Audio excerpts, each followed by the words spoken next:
ನೀವು ನೋಡ್ತಾ ಇದ್ದೀರಾ ನ್ಯೂಸ್ ಫಸ್ಟ್ ಕ್ರಿಕೆಟ್. ನಾನು ಗಂಗಾಧರ್. ಇತ್ತೀಚೆಗಷ್ಟೇ ಟೀಮ್ ಇಂಡಿಯಾದಲ್ಲಿ ಬ್ರೋನ್ಕೋ ಫಿಟ್ನೆಸ್ ಟೆಸ್ಟ್ ಅನ್ನ ಇಂಟ್ರೊಡ್ಯೂಸ್ ಮಾಡಲಾಯಿತು. ಈ ಬ್ರೋನ್ಕೋ ಫಿಟ್ನೆಸ್ ಟೆಸ್ಟ್ ಅಂದ್ರೆ ಏನು? ಇದರಿಂದ ಕ್ರಿಕೆಟರ್ಸ್ಗೆ ಆಗೋ ಲಾಭ ಏನು? ಇದು ಈಸಿನಾ ಕಷ್ಟನಾ? BCCI ಇದನ್ನ ಟೀಮ್ ಇಂಡಿಯಾ ಆಟಗಾರರಿಗೆ ಯಾಕೆ ಇಂಟ್ರೊಡ್ಯೂಸ್ ಮಾಡಿದ್ದು? ಸೊ ಎಲ್ಲದ್ರ ಬಗ್ಗೆ ಮಾತಾಡೋದಕ್ಕೆ ನಮ್ಮ ಜೊತೆ ಇದ್ದಾರೆ ಕರ್ನಾಟಕ ತಂಡದ strength and conditioning coach Kiran ಅವರು. ಸೊ ಎಲ್ಲದ್ರ ಬಗ್ಗೆ ಮಾತಾಡೋಣ. ಅದಕ್ಕೂ ಮುಂಚೆ ಕಿರಣ್ ಅವ್ರನ್ನ ಕಾರ್ಯಕ್ರಮಕ್ಕೆ ವೆಲ್ಕಮ್ ಮಾಡ್ತೀನಿ. Sir welcome. ನಮಸ್ಕಾರ. ಕಿರಣ್ ಅವರೇ, ಈಗ ಬ್ರೋನ್ಕೋ ಟೆಸ್ಟ್ ಬಗ್ಗೆ ಸಾಕಷ್ಟು ಚರ್ಚೆ ಆಗ್ತಾ ಇದೆ. ಏನ್ ಈ ಬ್ರೋನ್ಕೋ ಟೆಸ್ಟ್? ಬ್ರೋನ್ಕೋ ಟೆಸ್ಟ್ ಅಂತ ಹೇಳಿದ್ರೆ ಇದೊಂದು ಸ್ಪೀಡ್ ಎಂಡ್ಯೂರೆನ್ಸ್ ಬೇಸ್ಡ್ ಟೆಸ್ಟ್ ಇದು. ಸೊ ಇದು ಇಂಡಿಯಾದಲ್ಲಿ ಇನ್ನೂ ಅಷ್ಟು ಜಾಸ್ತಿ ಪ್ರಾಕ್ಟೀಸಲ್ಲಿ ಇಲ್ಲ.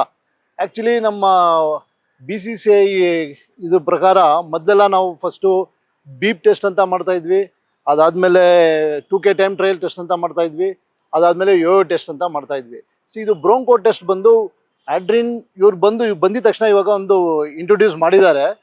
ಇದನ್ನ ಏನಂದರೆ ನಿಮ್ಮದು ಸ್ಪೀಡ್ ಎಂಡ್ಯೂರೆನ್ಸನ್ನು ಟೆಸ್ಟ್ ಮಾಡೋವಂಥ ಒಂದು ಟೆಸ್ಟ್ ಇದು.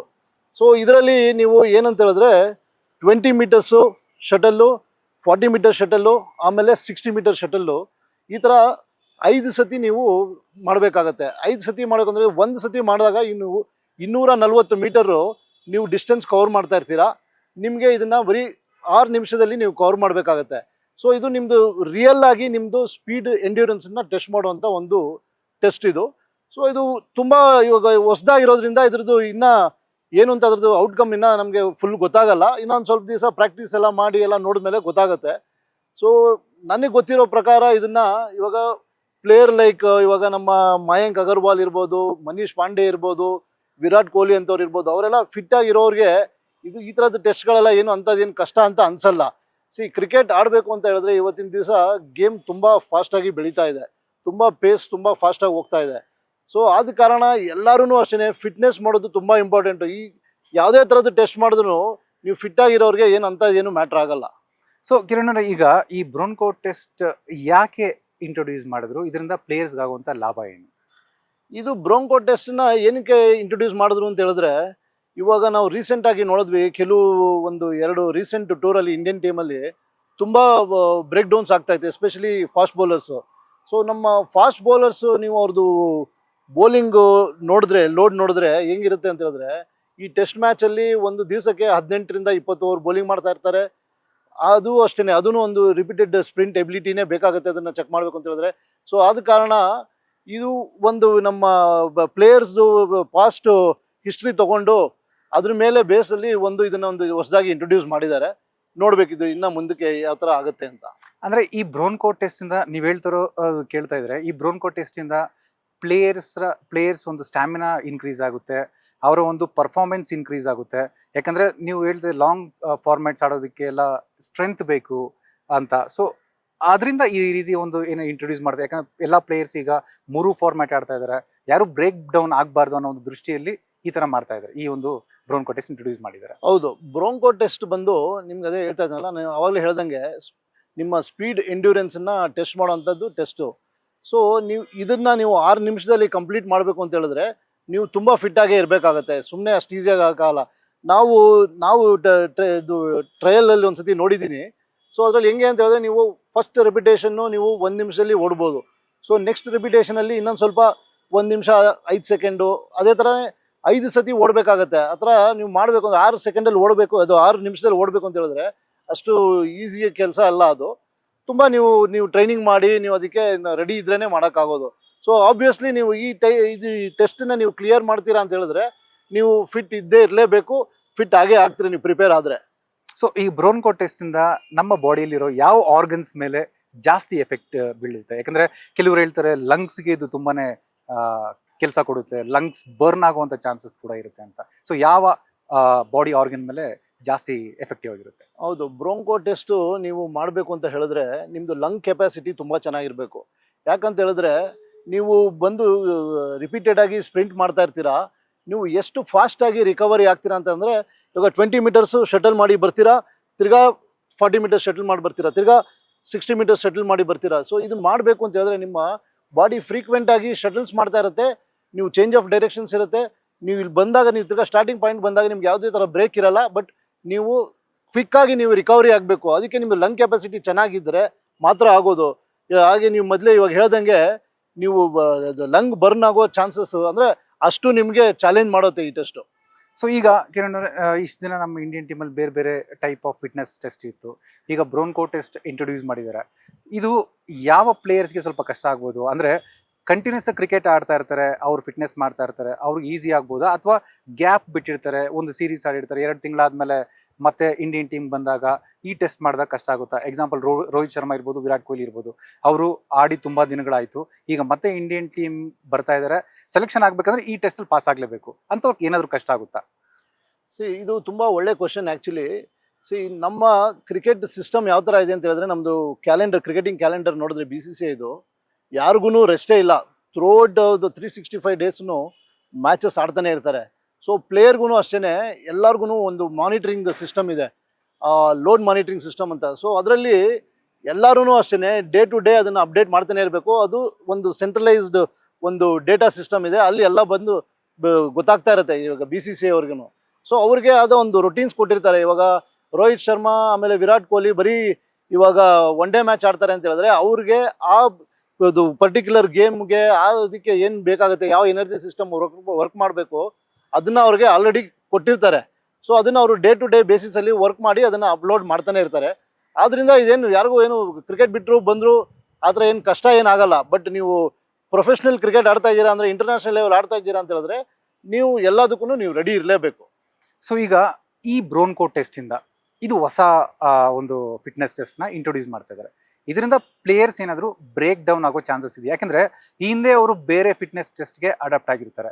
ಈಗ ಹೊಸ ಫಿಟ್ನೆಸ್ ಟೆಸ್ಟ್ ಅಂತ ಇಂಟ್ರೊಡ್ಯೂಸ್ ಮಾಡಿದಾಗ ಸಡನ್ನಾಗಿ ಅವ್ರ ಬಾಡಿ ಕೋಪ್ ಅಪ್ ಮಾಡೋಕ್ಕಾಗಲ್ಲ. ಇದರಿಂದ ಏನಾದರೂ ಇಂಜುರೀಸ್ ಆಗುತ್ತಾ? ಅಥವಾ ಅವ್ರಿಗೆ ಏನಾದರೂ ಕಷ್ಟ ಆಗುತ್ತಾ? ಬಾಡಿ ಮೇಲೆ ಸ್ವಲ್ಪ ರಿಸ್ಕ್ ತೊಗೊಳೋ ಥರ ಏನಾದರೂ ಆಗುತ್ತಾ? ಈ ಬ್ರೋನ್ಕೋ ಟೆಸ್ಟಲ್ಲಿ ಏನು ಬ್ರೇಕ್ ಡೌನ್ ಆಗೋ ಚಾನ್ಸಸ್ ಅಂತೂ ಏನಿಲ್ಲ. ಯಾಕಂದರೆ 6 ಮಿನಿಟ್ಸ್ ಓಡ್ತಾರೆ. ಅದಕ್ಕಿಂತ ಪ್ಲೇಯರ್ಸ್ಗಳು ಅವರ ಬಾಡಿನ ಅದಕ್ಕಿಂತ ಜಾಸ್ತಿ ಟ್ರೈನ್ ಮಾಡಿರ್ತಾರೆ. ಇಂಟರ್ನ್ಯಾಷನಲ್ ಕ್ರಿಕೆಟ್ ಆಡೋದು ಅಂದರೆ ಅಷ್ಟೊಂದು ಈಸಿ ಅಲ್ಲ, ಅವ್ರದ್ದು ಫಿಟ್ನೆಸ್ ಲೆವೆಲ್ ಬೇರೆನೇ ಇರುತ್ತೆ. ಏನಂದರೆ ಈ ಹೊಸ ಟೆಸ್ಟ್ಗೆ ಒಂದು ಸತಿ ಅವರು ಅಡಾಪ್ಟ್ ಮಾಡ್ಕೊಳ್ಳೋದಕ್ಕೆ ಒಂದು ಸ್ವಲ್ಪ ಟೈಮ್ ಬೇಕಾಗ್ಬೋದು. ಅದು ಬಿಟ್ಟರೆ ಅವ್ರಿಗೆ ಇದರಲ್ಲಿ ಏನು ಅವ್ರಿಗೆ ಟ್ರೈನಿಂಗಲ್ಲಿ ಇದು ಸರ್ ಈ ಟೆಸ್ಟಲ್ಲಿ ಏನೂ ಬ್ರೇಕ್ ಡೌನ್ ಆಗೋ ಚಾನ್ಸಸ್ ಏನೂ ಇರಲ್ಲ. ಸೊ ನಾನು ಯಾಕೆ ಈ ಕ್ವಶನ್ ಕೇಳಿದೆ ಅಂದರೆ, ನಾವು ಹಿಂದೆ ಇಂಡಿಯನ್ ಟೀಮಲ್ಲಿ ನೋಡ್ತಾ ಇದ್ವಿ ನಾವು ಮಹೇಂದ್ರ ಸಿಂಗ್ ಧೋನಿ, ರಾಮ್ಜಿ ಶ್ರೀನಿವಾಸನ್, ಇವರು ಯಾವ ರೀತಿ ಫಿಟ್ನೆಸ್ ಟೆಸ್ಟ್ ಇಂಪಾರ್ಟೆನ್ಸ್ ಕೊಡ್ತಾ ಇದ್ರು ಅಂದರೆ, ಇವರು ಜಸ್ಟ್ ರನ್ನಿಂಗ್ಗೆ ತುಂಬಾ ಇಂಪಾರ್ಟೆನ್ಸ್ ಕೊಡ್ತಾ ಇದ್ರು. ಗ್ರೌಂಡ್ 4 ರೌಂಡ್ ಹೊಡೆಯೋದಿರ್ಬೋದು, ಅಥವಾ ಜಾಸ್ತಿ ರನ್ನಿಂಗ್ ಗ್ರೌಂಡಲ್ಲಿ. ಸೊ ಅದಕ್ಕೆ ಜಾಸ್ತಿ ಇಂಪಾರ್ಟೆನ್ಸ್ ಕೊಡ್ತಾ ಇದ್ರು. ನಂತರ ವಿರಾಟ್ ಕೊಹ್ಲಿ, ಶಂಕರ್ ಬಸು ಬಂದರು. ಇವರು ಪವರ್ ಟ್ರೈನಿಂಗ್ಗೆ ಜಾಸ್ತಿ ಇಂಪಾರ್ಟೆನ್ಸ್ ಕೊಡ್ತಾ ಇದ್ರು. ಸೊ ಅದಕ್ಕೆ ನಾನು ಕೇಳ್ತಾ ಇದ್ದೆ, ಬ್ರೇಕ್ ಡೌನ್ ಆಗೋ ಚಾನ್ಸಸ್ ಇದೆಯಾ? ಮತ್ತು ಯಾಕೆ ಒಬ್ಬೊಬ್ಬ ಕೋಚ್ ಬಂದಾಗಲೂ ಬೇರೆ ಬೇರೆ ಥರ ಫಿಟ್ನೆಸ್ ಟೆಸ್ಟ್ನ ಇಂಟ್ರೊಡ್ಯೂಸ್ ಮಾಡ್ತಾರೆ? ಇದು ಅಷ್ಟೇ, ಇದು ತುಂಬ ಒಳ್ಳೆ ಕ್ವಶನ್ನು. ಅವಾಗಿನ ಟೈಮಲ್ಲಿ ಫಿಟ್ನೆಸ್ ಅಂತ ಹೇಳಿದ್ರೆ ಬರೀ ಓಡೋದು ಅಂತಿತ್ತು. ಯಾರು ಗ್ರೌಂಡನ್ನು ಲಾಸ್ಟಲ್ಲಿ ಇದು ಓಡ್ತಾ ಇರೋನು ಲಾಸ್ಟಲ್ಲಿ ನಿಲ್ಲಿಸ್ತಾನೆ, ಅವನು ಫಿಟ್ಟೆಸ್ಟು ಸ್ಟ್ರಾಂಗೆಸ್ಟ್ ಅಂತ ಆ ಥರ ಇತ್ತು ಆವಾಗ. ಇವಾಗ ತುಂಬ ಸೈನ್ಸ್ ಇನ್ವಾಲ್ವ್ ಆಗಿದೆ.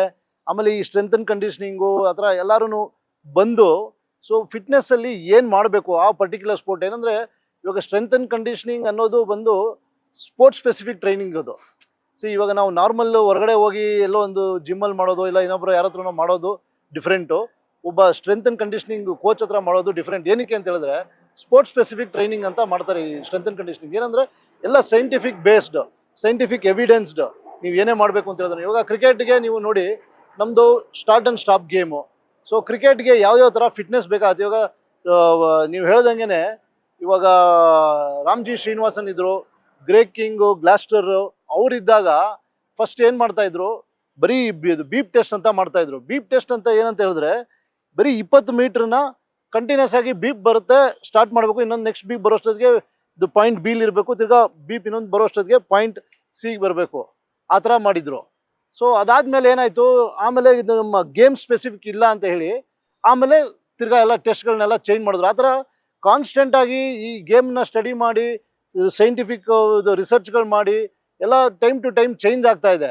ಸೊ ಆವಾಗ ಬರೀ ಓಡೋದು ರನ್ನಿಂಗ್ ಬೇಸ್ ಮಾತ್ರ ಇತ್ತು. ಅಂದರೆ ಇವಾಗ ಕ್ರಿಕೆಟದು ನೀವು ಒಂದು ಓವರ್ ಆಲ್ ಪಿಕ್ಚರ್ ನೋಡಿದ್ರೆ ಬರೀ ಓಡೋದು ಒಂದೇ ಅಲ್ಲ ನಿಮಗೆ. ಸೊ ಬ್ಯಾಟಿಂಗ್ ಆಡ್ತಾರೆ, ಬ್ಯಾಟ್ಸ್ಮನ್ಗೆ ಹೊಡೆಯೋದಕ್ಕೆ ಪವರ್ ಬೇಕು, ಸ್ಟ್ರೆಂತ್ ಬೇಕು. ಆಮೇಲೆ ಇವಾಗ ಇಲ್ಲಿ ಫೀಲ್ಡರ್ ಒಬ್ಬ ಬೌಂಡ್ರಿ ಲೈನಿಂದ ಹಿಡಿದು ತಿರ್ಗಾ ನೀವು ಒಂದು ವಿಕೆಟ್ ಕೀಪರ್ಗೆ ಎಸಿಬೇಕು ಅಂತ ಹೇಳಿದ್ರೆ ಸ್ಟ್ರೆಂತು ಬೇಕು, ಪವರ್ ಬೇಕು. ಸೊ ನಿಮಗೆ ಫ್ಲೆಕ್ಸಿಬಿಲಿಟಿ ಬೇಕು, ಮೊಬಿಲಿಟಿ ಬೇಕು, ಆಮೇಲೆ ಎಕ್ಸ್ಪ್ಲೋಸಿವ್ನೆಸ್ ಬೇಕು.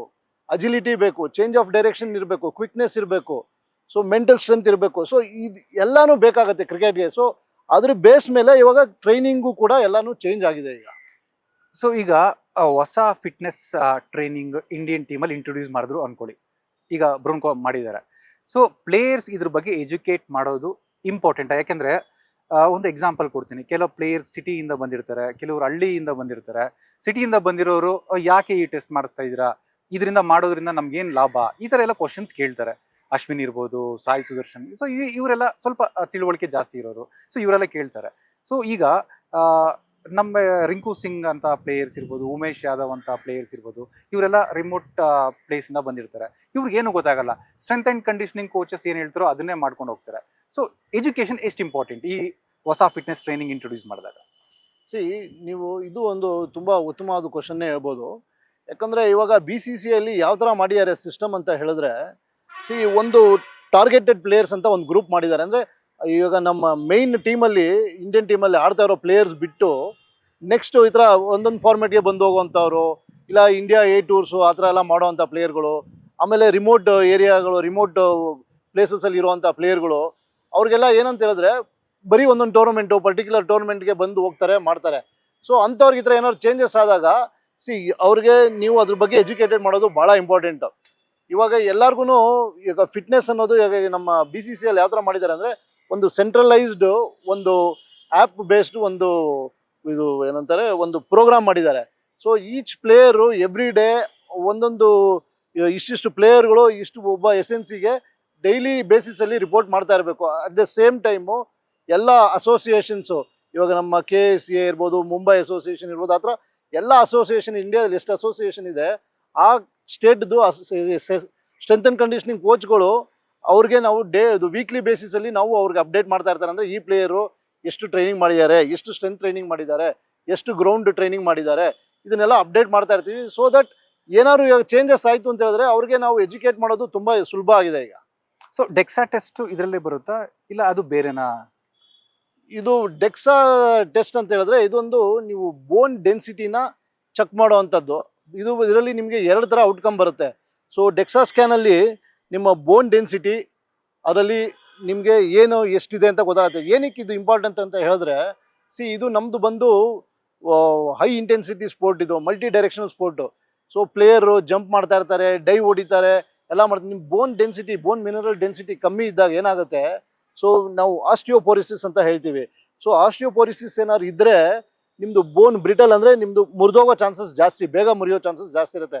ಇವಾಗ ಯಾರೋ ಡೈ ಹೊಡೆದ, ಅವ್ನು ಸ್ಟ್ರಾಂಗ್ ಆಗಿದ್ದು, ಫಿಟ್ ಆಗಿದ್ದು, ಬೋನ್ ಡೆನ್ಸಿಟಿ ಎಲ್ಲ ಚೆನ್ನಾಗಿದ್ರೆ ಆ ಥರ ಏನೂ ಆಗೋ ಚಾನ್ಸಸ್ ಇರಲ್ಲ. ಸೊ ಬೋನ್ ಡೆನ್ಸಿಟಿ ಕಮ್ಮಿ ಇದ್ದವ್ರಿಗೆ ಈ ಥರ ಏನಾದ್ರು ಫ್ರ್ಯಾಕ್ಚರ್ಸ್ ಆಗೋದು ಅಂಥದ್ದೆಲ್ಲ ಬೇಗ ಆಗೋ ಚಾನ್ಸಸ್ ಇರುತ್ತೆ. ಸೊ ಆಮೇಲೆ ನಮ್ಮ ಅದರಲ್ಲಿ ಇನ್ನೊಂದು ನಾವು ಔಟ್ಕಮ್ ನೋಡ್ತೀವಿ. ಇವಾಗ ಒಬ್ಬ ಪ್ಲೇಯರ್ದು body analysis, so lean mass ಎಷ್ಟಿದೆ, ಫ್ಯಾಟ್ ಮಾಸ್ ಎಷ್ಟಿದೆ, ಈ ಥರ. ಇವಾಗ ನಿಮಗೆ ಬೋನ್ ಡೆನ್ಸಿಟಿ ಕಮ್ಮಿ ಇದ್ದರೆ ನಿಮ್ಮದು ವಿಟಮಿನ್ನೋ ಇಲ್ಲ ಮಿನರಲ್ಸೋ ಡಿಫಿಷಿಯನ್ಸಿ ಇರುತ್ತೆ. ಸೊ ಇಮಿಡಿಯೇಟಾಗಿ ಅವ್ರಿಗೆ ಇದು ಪರ್ಟಿಕ್ಯುಲರ್ ಫಿಸಿಷಿಯನ್ ಹತ್ರ ಕಳಿಸಿ ಅವ್ರಿಗೆ ಏನು ಕೊಡಬೇಕು ಅದನ್ನು ಕೊಟ್ಟು ಅದನ್ನು ರೆಡಿ ಮಾಡ್ಬೋದು. ಇವಾಗ ಅವ್ರದ್ದು ಏನಾದ್ರು ಫಿಸಿಕಲ್ ಇದ್ದರೆ, ಬಾಡಿಲಿ ಏನಾದ್ರು ತೊಂದರೆ ಇದ್ದರೆ ಒಂದು ಫಿಟ್ನೆಸ್ಸಲ್ಲಿ ನಾವು ರೆಡಿ ಮಾಡ್ಬೋದು, ಇಲ್ಲಾಂದರೆ ನ್ಯೂಟ್ರಿಷನ್, ಪ್ರಾಪರ್ ನ್ಯೂಟ್ರಿಷನ್ ಕೊಟ್ಟು ಅವ್ರನ್ನ ನಾವು ಫಿಟ್ನೆಸ್ಸಲ್ಲಿ ರೆಡಿ ಮಾಡ್ಬೋದು. ಅಂದರೆ ರೀಜನ್ ಬೇಸಿಸ್, ಇವಾಗ ಚೆಸ್ಟ್ ಇರ್ಬೋದು, ನಮ್ಮ ಕೋರ್ ಇರ್ಬೋದು, ಇಲ್ಲ ಲೆಗ್ಸ್ ಇರ್ಬೋದು, ಈ ಥರ ಎಲ್ಲಿ ನಿಮ್ಮದು ಲೀನ್ ಮಾಸು ಕಮ್ಮಿ ಇದೆ. ಇವಾಗ ಯಾವ ಥರ ಅಂತ ಹೇಳಿದ್ರೆ, ಲೀನ್ ಮಾಸ್ ಕಮ್ಮಿ ಇದ್ದವ್ರಿಗೆ ಫ್ಯಾಟ್ ಮಾಸ್ ಜಾಸ್ತಿ ಇರುತ್ತೆ. ಸೊ ನೀವು ಫ್ಯಾಟ್ ಮಾಸ್ ಕಮ್ಮಿ ಆಗಬೇಕು ಅಂತ ಹೇಳಿದ್ರೆ ನೀವು ಲೀನ್ ಮಾಸನ್ನ ಇನ್ಕ್ರೀಸ್ ಮಾಡಬೇಕು. ಲೀನ್ ಮಾಸ್ ಇನ್ಕ್ರೀಸ್ ಮಾಡಬೇಕು ಅಂತ ಹೇಳಿದ್ರೆ ಅದು ಟ್ರೈನಿಂಗಿಂದ ಹಾಗೂ ನಿಮ್ಮದು ನ್ಯೂಟ್ರಿಷನಿಂದ ಮಾತ್ರ ಸಾಧ್ಯ. ಸೊ ಈಗ ಈ ಬ್ರೋನ್ಕೋ ಟೆಸ್ಟ್ನ ಯಂಗ್ಸ್ಟರ್ಸ್ ಮಾಡ್ಬೋದಾ? ಈ ಎಕ್ಸಾಂಪಲ್ ಏಜ್ ಗ್ರೂಪ್ ಹುಡುಗರು ಮಾಡ್ಬೋದಾ ಈ ಬ್ರೋನ್ಕೋ ಟೆಸ್ಟ್ನ, ಅಥವಾ ಸೀನಿಯರ್ಸ್ ಮಾತ್ರ ಮಾಡಬೇಕು ಅಂತ ಏನಾದರೂ ಇದೆಯಾ? ಇವಾಗ ಈ ಮೂಮೆಂಟಲ್ಲಿ ನಮಗೆ BCCI ಇಂದ ನಮಗೇನು ಆ ಥರದ್ದೇನು ಇನ್ಫಾರ್ಮೇಷನ್ ಬಂದಿಲ್ಲ. ಬಟ್ ಇದೇನು ಸ್ಪೀಡ್ ಎಂಡ್ಯೂರೆನ್ಸ್, ಯಾವುದೇ ಥರದ್ದು ಟೆಸ್ಟಲ್ಲಿ ಯಾವುದೇ ಥರ ಇಂಜುರಿ ಆದ್ರೂ, ಯಾವುದೇ ಥರದ್ದು ತೊಂದರೆ ಆಗಲಿ ಏನೂ ಆಗೋ ಚಾನ್ಸಸ್ ಇರಲ್ಲ. ಸೊ ನೀವು ಯಾವ ಏಜ್ ಗ್ರೂಪ್ ಅವ್ರಿಗೆ, ಇದು ಸಿಂಪಲ್ ಟೆಸ್ಟ್ ಇದೆ. 20 ಮೀಟರ್ಸು, 40 ಮೀಟರ್ಸು, 60 ಮೀಟರ್ಸು ಓಡೋದು, 6 ಮಿನಿಟ್ಸಲ್ಲಿ ಓಡಬೇಕು, 5 ರೆಪಿಟೇಷನ್ ಮಾಡಬೇಕು. ತುಂಬ ಸಿಂಪಲ್ ಆಗಿದೆ, ಯಾರು ಬೇಕಾದ್ರೂ ಮಾಡ್ಬೋದು, ಏನು ತೊಂದರೆ ಇಲ್ಲ. ಇವಾಗ ನೀವು ಯಾರೇ ಒಬ್ಬ, ಇವಾಗ ಅಂಡರ್ 14 ಇರಲಿ, ಅಂಡರ್ 16 ಇರಲಿ, ನೀವು ಯಾವುದೇ ಒಬ್ಬ ಕ್ರಿಕೆಟರ್ನ ನೀವು ಕೇಳಿದ್ರೆ ನೀವು ಏನಾಗಬೇಕು ಅಂತಿದ್ದೀರಾ ಅಂತ ಹೇಳಿದ್ರೆ ಇಂಡಿಯನ್ ಕ್ರಿಕೆಟರ್ ಆಗಬೇಕು ಅಂತಲೇ ಹೇಳ್ತಾರೆ. ಇಂಡಿಯನ್ ಕ್ರಿಕೆಟರ್ ಆಗಬೇಕು ಅಂತ ಇದ್ದರೆ ಏನು ಇಂಡಿಯನ್ ಕ್ರಿಕೆಟರ್ಸ್ ಮಾಡ್ತಾ ಇದ್ದಾರೆ ಅದನ್ನು ಮಾಡಿದ್ರೇ ಅಲ್ಲಿಗೆ ಹೋಗೋ ಚಾನ್ಸಸ್ ಜಾಸ್ತಿ ಇರುತ್ತೆ. ಸೊ ಇದರಿಂದ ಮಾಡೋದ್ರಲ್ಲಿ ಏನು ತೊಂದರೆ ಇಲ್ಲ, ಯಾರು ಏಜ್ ಗ್ರೂಪ್ ಅವರು ಬೇಕಾದ್ರೂ ಮಾಡ್ಬೋದು. ಸೊ ಈಗ ಬ್ರೋನ್ಕೋ ಟೆಸ್ಟ್ ಬಗ್ಗೆ ನೀವು ತುಂಬ ಚೆನ್ನಾಗಿ ಎಕ್ಸ್ಪ್ಲೇನ್ ಮಾಡಿದ್ರಿ. ಈಗ ಬ್ರೋನ್ಕೋ ಟೆಸ್ಟ್ಗೂ ಯೋಯೋ ಟೆಸ್ಟ್ಗೆ ಇರುವಂಥ ವ್ಯತ್ಯಾಸ ಏನು? ಬ್ರೋಂಕೋ ಟೆಸ್ಟು ಇರೋದು ಬಂದು ಅದೇ ನಾನು ಹೇಳ್ದಂಗೆ ಸ್ಪೀಡ್ ಎಂಡ್ಯೂರೆನ್ಸ್ ಟೆಸ್ಟ್ ಮಾಡೋವಂಥ ಟೆಸ್ಟ್ ಇದು. So Yoyo intermittent recovery test level 1 ಇದನ್ನು ನಾವು ಮಾಡ್ತಾ ಇರೋದು. ಸೊ ಅದಕ್ಕೂ ಮೈನ್ ಡಿಫ್ರೆನ್ಸ್ ಅಂತ ಹೇಳಿದ್ರೆ ಯೋಯೋ ಇಂಟರ್ಮಿಟೆಂಟ್ ರಿಕವರಿ ಟೆಸ್ಟಲ್ಲಿ ಏರೋಬಿಕ್ ಆ್ಯಂಡ್ ಅನಏರೋಬಿಕ್ ಎರಡೂ ನಾವು ಟೆಸ್ಟ್ ಮಾಡ್ತೀವಿ.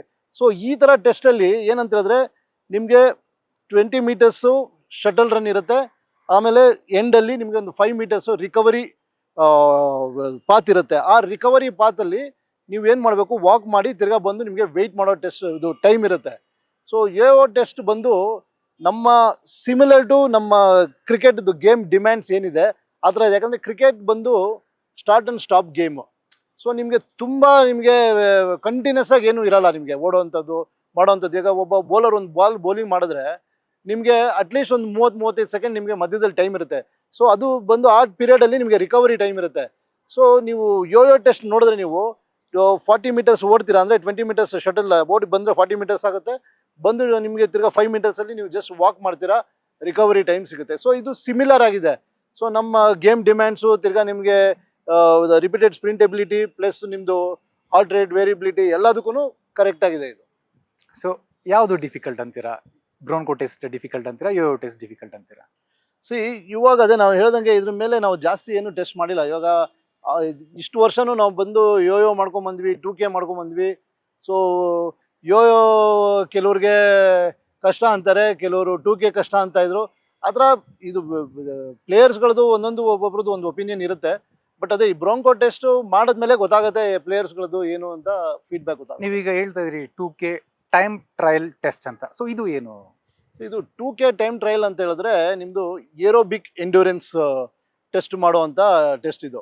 ಸೊ ಇದು ಹೆಂಗೆ ಅಂತ ಹೇಳಿದ್ರೆ ಒಂದು ದೊಡ್ಡ ಗ್ರೌಂಡಲ್ಲಿ ಒಂದು 200 ಮೀಟರ್ಸ್ ಇದು 400 ಮೀಟರ್ಸು ರೇಡಿಯಸ್ ನೀವು ಮಾರ್ಕ್ ಮಾಡಿ, ಸೊ ಪ್ಲೇಯರ್ನ ನೀವು ರನ್ ಮಾಡಿಸೋದಕ್ಕೆ 5 ರೌಂಡ್ ಓಡಬೇಕಾಗತ್ತೆ. ಸೊ 5 ರೌಂಡಲ್ಲಿ ನೀವು ಏನಂದರೆ 8.15 ಸೆಕೆಂಡಲ್ಲಿ ಫಾಸ್ಟ್ ಬೌಲರ್ಸ್ ಕಂಪ್ಲೀಟ್ ಮಾಡಬೇಕು. ಸೊ 8 ಮಿನಿಟು 30 ಸೆಕೆಂಡಲ್ಲಿ ಬ್ಯಾಟ್ಸ್ಮೆನ್ನು, ವಿಕೆಟ್ ಕೀಪರು, ಸ್ಪಿನ್ನರ್ಸು ಅವ್ರು ಕಂಪ್ಲೀಟ್ ಮಾಡಬೇಕಾಗತ್ತೆ. ಈ ಟೆಸ್ಟ್ ಯಾವ ಥರ ಅಂತ ಹೇಳಿದ್ರೆ ನಾವು ಅವರು ಸ್ಟಾರ್ಟ್ ಮಾಡಿದಾಗ ನಮ್ಮದು ಸ್ಟಾಪ್ ವಾಚಲ್ಲಿ ಸ್ಟಾರ್ಟ್ ಮಾಡ್ತೀವಿ, ತಿರ್ಗಾ ಅವರು ಕಂಪ್ಲೀಟ್ 5 ರೌಂಡ್ ಓಡಾದ್ಮೇಲೆ ಎಂಡ್ ಮಾಡ್ತೀವಿ. ಸೊ ಅದ್ರದ್ದು ಟೈಮ್ ಎಷ್ಟು ತೊಗೊಂಡು ಡಿಸ್ಟೆನ್ಸು ಎರಡನ್ನೂ ಕ್ಯಾಲ್ಕುಲೇಟ್ ಮಾಡಿ ಅವ್ರಿಗೆ ಹೇಳ್ತೀವಿ. ಈಗ ಬ್ರೋನ್ಕೋ ಟೆಸ್ಟ್ ಆಯಿತು, ಯೋಯೋ ಟೆಸ್ಟ್ ಆಯಿತು, 2K ಟೈಮ್ ಟ್ರಯಲ್ ಟೆಸ್ಟ್ ಆಯಿತು. ಇಷ್ಟನ್ನ ನಾವು ಇಂಟರ್ನ್ಯಾಷನಲ್ ಕ್ರಿಕೆಟರ್ಸ್ ಮಾಡೋದನ್ನ ನಾವೆಲ್ಲ ಈಗ ಇಷ್ಟೊತ್ತು ಮಾತಾಡಿದ್ವಿ ನಾವು. ಈಗ ನನ್ನ ಒಂದು ಸಾಮಾನ್ಯ ಕ್ವಶನ್ ಏನಂದರೆ, ಈಗ ಜನರಲ್ ಆಗಿ ಕ್ರಿಕೆಟರ್ಸ್ ಯಾವ ರೀತಿ ಟ್ರೈನ್ ಮಾಡಬೇಕು, ಏಜ್ ಗ್ರೂಪ್ ಕ್ರಿಕೆಟರ್ಸ್ ಯಾವ ರೀತಿ ಟ್ರೈನ್ ಮಾಡಬೇಕು, ಸೀನಿಯರ್ ಕ್ರಿಕೆಟರ್ಸ್ ಯಾವ ರೀತಿ ಟ್ರೈನ್ ಮಾಡಬೇಕು. ಏಜ್ ಗ್ರೂಪ್ ಕ್ರಿಕೆಟರ್ಸ್ ಅಂದರೆ ಅಂಡರ್ 12, 14, 16, 19. ಸೊ ಇವ್ರು ಯಾವ ರೀತಿ ಟ್ರೈನ್ ಮಾಡಬೇಕು, ಸೀನಿಯರ್ ಕ್ರಿಕೆಟರ್ಸ್ ಯಾವ ರೀತಿ ಟ್ರೈನ್ ಮಾಡಬೇಕು? ಇದು ಅಷ್ಟೇ ತುಂಬ ಇಂಪಾರ್ಟೆಂಟು. ಯಾಕಂದರೆ ಮೊದಲೆಲ್ಲ ಏನಂತ ಇತ್ತು ಅಂದರೆ ಒಂಥರ ಎಲ್ಲರಿಗೂ ಒಂದು ರಾಂಗ್ ಕನ್ಸೆಪ್ಷನ್ ಇತ್ತು. ಸೊ ಚಿಕ್ಕ ಮಕ್ಕಳು ಈ ಸ್ಟ್ರೆಂತ್ ಟ್ರೈನಿಂಗ್ ಮಾಡಬಾರ್ದು, ಏನೋ ಹೈಟ್ ಬೆಳೆಯಲ್ಲ, ಆ ಥರದ್ದೆಲ್ಲ ಇತ್ತು. ಅದೆಲ್ಲ ತುಂಬ ಹಳಬರದ್ದು ಥಿಂಕಿಂಗು. ಇವಾಗ ತುಂಬ ಸೈಂಟಿಫಿಕ್ ರಿಸರ್ಚ್ಗಳಾಗಿದೆ ಅದ್ರ ಮೇಲೆ. ಸೊ ಅದಕ್ಕೆ ಯಾವುದೂ ಎವಿಡೆನ್ಸ್ ಇಲ್ಲ ಅದಕ್ಕೆ. ಸೊ ಇವಾಗ ನೀವು ಅಂಡರ್ 12 ಅಂತ ಹೇಳಿದ್ರೆ ನೀವೊಂದು 10 ವರ್ಷದಲ್ಲಿ ನೀವು ಫಸ್ಟ್ ಅಟ್ಲೀಸ್ಟು ನೀವು ಒಂದು ಬಾಡಿ ವೇಟ್ ಟ್ರೈನಿಂಗು ಆ ಥರದ್ದೆಲ್ಲ ಸ್ಟಾರ್ಟ್ ಮಾಡಿಕೊಂಡು, ಆಮೇಲೆ ಇವಾಗ ಯಾರೋ ಒಬ್ಬ ಒಂದು ಕ್ರಿಕೆಟ್ ಆಡ್ತಾ ಇದ್ದಾನೆ ಅಂತ ಹೇಳಿದ್ರೆ ನಿಮಗೆ ಸ್ವಲ್ಪ ರನ್ನಿಂಗ್ ರಿಲೇಟೆಡ್ಡು, ಅಜಿಲಿಟಿ, ಆಮೇಲೆ ನಿಮ್ಮದು ಚೇಂಜ್ ಆಫ್ ಡೈರೆಕ್ಷನ್ನು, ಈ ಥರದ್ದೆಲ್ಲ ಟ್ರೈನಿಂಗ್ ಅವ್ರು ಸ್ಟಾರ್ಟ್ ಮಾಡಿರಲೇಬೇಕು. ಸೊ ಕ್ರಿಕೆಟ್ ಬಂದು ಮಲ್ಟಿ ಡೈರೆಕ್ಷನಲ್ ಸ್ಪೋರ್ಟು. ಸೊ ನಿಮಗೆ ಎಲ್ಲ ಥರದ್ದು ನಿಮಗೆ ಬೇಕಾದ, ನಿಮ್ಗೆ ಆವಾಗಲೇ ನಾನು ಹೇಳ್ದಂಗೆ ಸೊ ನಮ್ಮ ಕ್ರಿಕೆಟ್ಗೆ ಎಲ್ಲನೂ ಬೇಕು. ನಿಮಗೆ ಫ್ಲೆಕ್ಸಿಬಿಲಿಟಿ ಬೇಕು, ಪವರ್ ಬೇಕು, ಸ್ಟ್ರೆಂತ್ ಬೇಕು, ಆಮೇಲೆ ರಿಫ್ಲೆಕ್ಸಸ್ ಬೇಕು, ಚೇಂಜ್ ಆಫ್ ಡೈರೆಕ್ಷನ್ ಬೇಕು, ಅಜಿಲಿಟಿ ಬೇಕು, ಸೊ ಮೊಬಿಲಿಟಿ ಬೇಕು.